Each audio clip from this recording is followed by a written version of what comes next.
Alors bienvenue à toi dans cette vidéo très importante puisque on va commencer à créer un tunnel de vente. Alors ce sera réparti dans différentes vidéos puisque ça va être sinon ça va être beaucoup trop long. Mais voilà, j'aimerais déjà t'expliquer en quoi consiste un tunnel de vente et tout simplement te dire comment commencer un tunnel de vente. Et ensuite dans les prochaines vidéos, eh bien on verra comment continuer ce tunnel de vente et comment optimiser notre tunnel. Donc on va aller justement dans tunnel de vente juste ici. Et un tunnel de vente, c'est quoi? C'est tout simplement une série d'étapes qui va te permettre soit de capturer des emails, mais ça te permet plus précisément, comme son nom l'indique, de vendre un produit, que ce soit tes produits ou des produits en affiliation ou des services en affiliation. Donc ça, c'est très important de comprendre, c'est vraiment une série d'étapes et on va créer justement notre premier tunnel de vente. On va me l'appeler par exemple mon premier tunnel, tu vois, point, hop, on va choisir l'objectif du tunnel. Est-ce que tu veux construire une audience? Est-ce que tu veux vendre un produit? Est-ce que tu veux créer un tunnel personnalisé? Tu veux créer un webinaire, etc. Donc si tu débutes, je te conseille vraiment de construire une audience, c'est-à-dire de récupérer les adresses email. Si tu veux vendre un produit, tu peux cliquer sur vendre un produit. Donc là, je vais cliquer sur construire une email, construire une audience puisque c'est très important et on choisit la devise, donc on va laisser euro, on va créer. Alors déjà là, tu peux voir en fait, ça va créer par défaut un tunnel. Donc là, on a une page de capture, une page de remerciement. Alors c'est quoi? C'est tout simplement une page de capture, ça permet de capturer l'adresse email du prospect et une page de remerciement, ça permet de le remercier. Et tu peux voir pour chaque fois, pour chaque page, on a des pages, des templates, c'est-à-dire des pages prédéfinies qu'on va pouvoir réutiliser et ça te permet de gagner énormément de temps. Et après, évidemment, tu peux, si on avait choisi justement là je peux pas le faire, mais si on avait choisi justement un objectif de vente, eh bien il y aurait eu page de vente, page d'upsell, downsell, etc. Donc ça c'est le sujet des prochaines vidéos. Là on va prendre vraiment l'exemple d'un tunnel de capture et ensuite on va l'alimenter avec une page de vente, avec des upsells, des bons de commande, etc. Donc comme je te l'ai dit, ça va être sous forme de différentes vidéos pour que ce soit clair et précis pour toi, pour que tu puisses y aller étape par étape et pour que tu puisses bien comprendre. Donc là, la page de capture, ça te permet de capturer l'adresse email. Donc on va choisir tout simplement, on va choisir un template qu'on va réutiliser. Donc tu peux voir, tu as vraiment le choix sur ça. Ça, c'est vraiment cool. Après, si tu veux prévisualiser, tu as simplement à cliquer sur prévisualiser. Comme ça, tu as justement la page qui apparaît sur ton ordi. Donc ça, c'est cool. Tu vois, là, on est donc sur une page pour réserver une consultation gratuite. Alors évidemment, il faudra changer tout le texte, etc. Mais là, c'est une page de capture qui est vraiment assez complexe. Et ce que je te propose, c'est d'en prendre une très basique. Donc tu peux voir, on en a d'autres, hein, il y en a plein. Ce que je te propose, c'est d'en prendre une très basique pour faire très simple au début. Donc tu vois, là, on va ajouter du texte, etc. etc. Mais ce n'est pas forcément ce que je te conseille, puisque au début, l'objectif, c'est d'aller vite et surtout de comprendre un peu le système. Donc tu peux voir ici, on a quelque chose de plus simple, c'est-à-dire que la meilleure façon de créer des pages de capture, on a une promesse et on propose au prospect justement de s'inscrire avec son nom et son email pour obtenir justement un accès. Et après, tu en as d'autres aussi très simples. Tu vois, ça c'est simple. Donc tout ça, justement des pages de capture très très simples. Ici, tu vois par exemple, on a quelque chose de très simple, une promesse, un bouton. On clique sur le bouton et là, on nous propose l'adresse email. Donc on va utiliser celle-là. C'est une page que j'aime beaucoup et on va donc la modifier en cliquant sur la page, sur la petite baguette magique. Et ensuite, eh bien, on verra la page de remerciement. Donc dans un premier temps, on va changer la page de capture. Comme je te l'ai dit, l'objectif c'est de capturer les adresses email.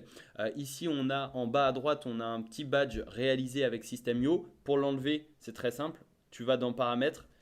Donc tu vas dans paramètres, tu cliques sur paramètres, tu vas tout en bas et tu décoches cette case. Et comme ça disparaît et c'est beaucoup mieux puisque l'objectif d'une page de capture, c'est de capturer l'adresse email et pas de divertir la personne. C'est-à-dire que quand une personne arrive sur cette page, elle a deux choix, soit quitter la page, soit s'inscrire. Et on va simplement modifier tout ça. Donc on va prendre l'exemple, tu vois, par exemple d'un e-book sur la productivité.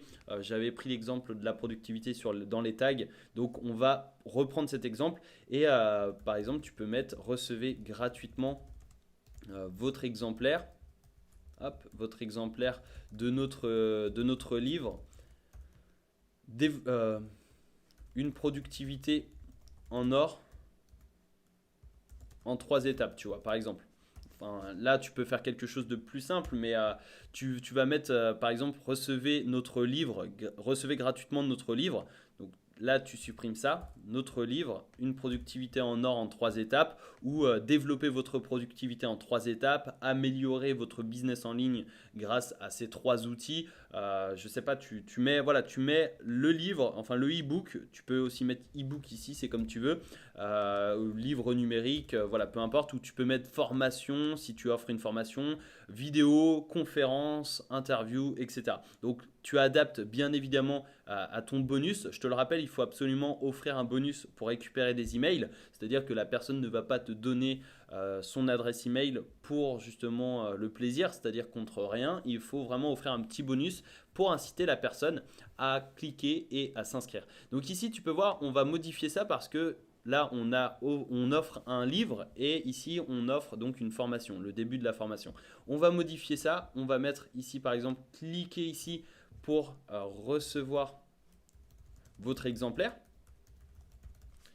Donc là, là c'est mieux parce que ici on met recevez gratuitement notre livre et ici on met recevez votre exemplaire. Ça on peut le supprimer parce que on va l'ajouter justement sur le pop-up. Le pop-up c'est quoi? C'est ça. C'est ce qui va s'afficher après avoir cliqué sur le bouton. Et évidemment tu vas pouvoir donc soit agrandir, tu vois, comment dire, la partie ici. Tu peux modifier la police juste ici. Donc tu as le choix, tu vois. Tu peux mettre par exemple Verdana, c'est une police que j'utilise beaucoup. Tu peux le mettre en gras, en italique, etc. Ça, tu peux bien évidemment modifier la couleur juste ici. Tu peux modifier la taille. Tu peux modifier justement l'action du bouton. Donc, tu peux enregistrer le contact, ouvrir le pop-up, rediriger vers une page ou vers l'étape suivante dans le tunnel. Donc là, par défaut, c'est ouvrir un pop-up. On peut aussi changer la marge, c'est-à-dire tu peux voir, on va modifier la hauteur, etc. Donc par défaut, c'était 30. Hop, ok. Donc voilà, je t'invite vraiment à fouiller et c'est en pratiquant que tu vas apprendre. Donc je te conseille vraiment de pratiquer, de créer des pages de capture, des pages de remerciement, des pages de vente et d'utiliser tout ça. Tu vois, par exemple, arrondissement des coins. Donc là, c'est pour arrondir les coins, rembourrage, les bordures, retarder l'apparition, etc. Donc c'est vraiment en pratiquant que tu vas comprendre le fonctionnement, mais cette vidéo c'est vraiment pour t'expliquer rapidement les fonctionnalités principales lorsque tu crées une page de capture. Et tu vois, si par exemple tu veux modifier la couleur de l'arrière-plan, et bien tu vois couleur d'arrière-plan et ici tu vas réduire justement la transparence et ça va être beaucoup plus blanc, ça va mieux ressortir. Donc ça, c'est un conseil également que je te donne. Et après, tu vois, pop-up. Donc ça, une nouvelle fois, c'est quand la personne va cliquer sur le premier bouton, ça va s'ouvrir. Donc je te conseille par exemple de mettre, par exemple, tu vois, à quelle adresse email souhaitez-vous recevoir votre exemplaire, tu vois, par exemple. Là, c'est un peu gros, donc on va réduire la taille. On va le mettre comme ça. On va pouvoir changer. On peut mettre la même police. Je te conseille de mettre les mêmes polices. Ça ne sert à rien de vouloir changer à tout prix les différentes polices. Ensuite, ici, tu vois, champ de formulaire email. Donc, entrez votre adresse email. Si tu veux en ajouter, bah, c'est très simple. Tu vas ici. Donc là, tu as les éléments. Tu peux ajouter du texte, des titres, des listes à puces, des boîtes de contenu, du code HTML, etc. Des photos, vidéos, audio. Enfin voilà, tu as vraiment le choix. Et on va donc prendre justement champ de formulaire juste ici, on va l'insérer ici et on va tout simplement, type de données, on va demander le prénom par exemple. C'est vraiment un exemple que je te donne, mais tu peux simplement demander l'adresse email. Donc là tu vois c'est blanc, donc ici on va mettre couleur d'arrière-plan blanc aussi pour bien ressortir la chose. Et après, tu peux aussi modifier le texte par défaut, donc la valeur par défaut. Là, tu mets par exemple email ou votre email, etc., etc. Donc là, tu vois, c'est pas la même chose. Donc on va supprimer ça et on va dupliquer ça. Et comme ça, on va prendre type de données email et ici, donc par défaut, ça remplit email. Comme ça, là, on demande le prénom et l'email. Tu peux demander plein d'autres choses, hein. Tu peux demander par exemple la ville, le nom de l'entreprise, le pays, le numéro de téléphone, si tu veux rappeler tes prospects, etc. En général, je te conseille plutôt de demander uniquement l'email ou l'email et le prénom, ou à la limite le téléphone si tu veux justement avoir des demandes de devis, etc., etc. Si tu veux recontacter la personne, mais il faut savoir que les téléphones, ça met un frein à la conversion, c'est-à-dire qu'il y a beaucoup moins de personnes qui vont s'inscrire si on demande justement l'adresse. Le numéro de téléphone, excuse-moi. Donc si tu offres un e-book, ça sert à rien de demander le téléphone. Si tu offres un devis, ça peut être intéressant de demander le téléphone. Donc là, prénom, email. Et ici, oui, je veux recevoir gratuitement le début de la formation. Donc on va le changer. Oui, je veux recevoir gratuitement mon exemplaire. Hop, ok. Et ici, action du bouton, enregistrer le contact. Je te le rappelle, le premier bouton, c'était ouvrir un pop-up. Ici, on va enregistrer le contact et rediriger les visiteurs après l'inscription. Eh bien, on va rediriger vers une étape suivante dans le tunnel. Tu peux aussi ne pas mettre de redirection ou rediriger vers une URL personnalisée. C'est comme tu le souhaites. Ici, tu peux voir 0 spam 100% confidentiel. Donc ça, c'est très important. Et tu peux également mettre, vous pouvez vous désabonner à tout moment. Désabonner à tout moment, hop, de notre newsletter, tu vois, par exemple. Hop, comme ça rassure le prospect grâce au lien de désinscription situé en bas de chaque email. Comme ça rassure le prospect et tu es sûr de libérer le prospect entre guillemets s'il ne souhaite plus recevoir tes emails. Et tu peux également ajouter donc une petite case à cocher. Ici, on va l'ajouter en dessous. Oui, je consens à recevoir des emails, c'est-à-dire que la personne va devoir cocher cette case si elle souhaite recevoir l'email et comme ça, elle va consentir à recevoir nos emails et nous, on n'aura aucun souci par rapport à la loi, par rapport à la RGPD, etc., etc. Donc comme ça permet d'être sûr. Et ici, tu peux aussi modifier les paramètres du pop-up. Donc afficher le bouton de fermeture, je te le conseille puisque ça va afficher la petite croix. Comme ça, la personne va pouvoir cliquer sur la croix pour supprimer la pop-up. Ensuite, afficher la pop-up automatiquement, c'est-à-dire que tu vas par exemple l'afficher au bout de 12 secondes. Donc quand la personne arrive sur la page, au bout de 12 secondes, la pop-up s'affiche automatiquement.